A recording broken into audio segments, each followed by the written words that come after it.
Top of the morning to you, as always. I'm out and about being productive, and I'm going to get back to that. Being productive, no idle hands.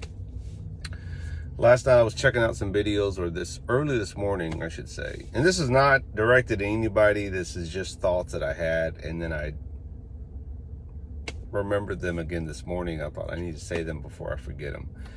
I will say this. I saw this on City Prepping, big channel, and he mentioned three things about preparedness and this and that. But one of them stuck out, and that was, he found himself doomsday scrolling, right? Doomsday scrolling. Like you're scrolling for doomsday events and shit, right? We're guilty of it. I'm guilty of it. You're guilty of it. You're guilty, and you in the back over there, you're guilty of it too. Idle hands, right? Idle hands, boredom. When you are bored, when you have nothing to do, when you're not being productive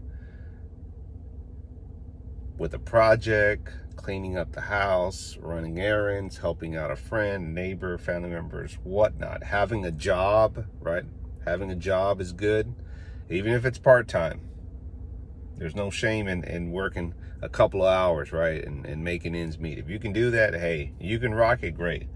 But if you have idle hands and you're not doing nothing, you're not being productive, that's bad, right? Idle hands are the work of the devil, a good friend of mine said.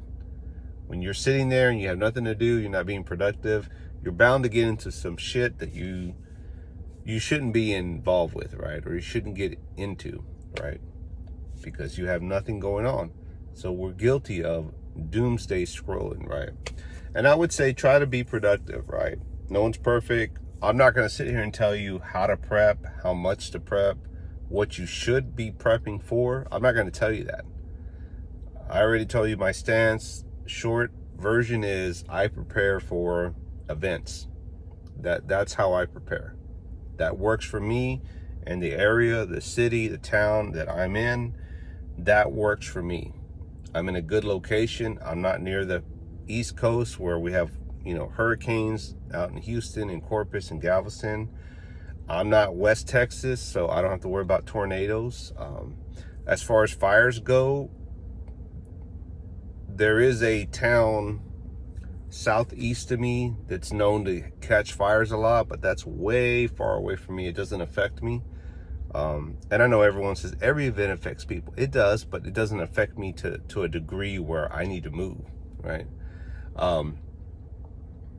Car parked next to me back there. But stay busy, right? It's okay when you have nothing to do to scroll through or throughout the day, right? But don't worry about it. Shit's gonna happen. It's gonna happen, right? I'm gonna try to keep this under 5 minutes. We cannot prepare for everything, right? If for some reason we get a visitor from the sky from another country, there's really not much you can do unless you're prepared to stay underground in a bunker with suits and all that and food for a year or more. And even then, I don't even know if the environment would be good. I'm not saying don't prepare for it. I'm not saying be watchful, be watchmen, right? But there's just things that you just can't control. And you can't get your time back, as I said on a live chat yesterday. I think, yeah. You can't get your time back, right? That's the one non-refundable thing in life you cannot get back, which is your time. It's non-refundable. Doesn't matter how much money you have. It doesn't matter how much you apologize or say sorry. Can I have my youth back? It's gone. That is the one thing that's non-refundable, is your time in life. Make use of it. You can spend it going down the path of destruction, chaos, drama, if that's what you like, or you can spend it pleasantly as best as possible in this life and be productive. And yeah, shit happens. It's not perfect. My life's not perfect either, but I'm not going to get that time back. Prep for whatever you think is best. Only you know what's best, right? If prepping makes you happy, I ain't going to take that away from you, because throwing knives makes me happy. Adios.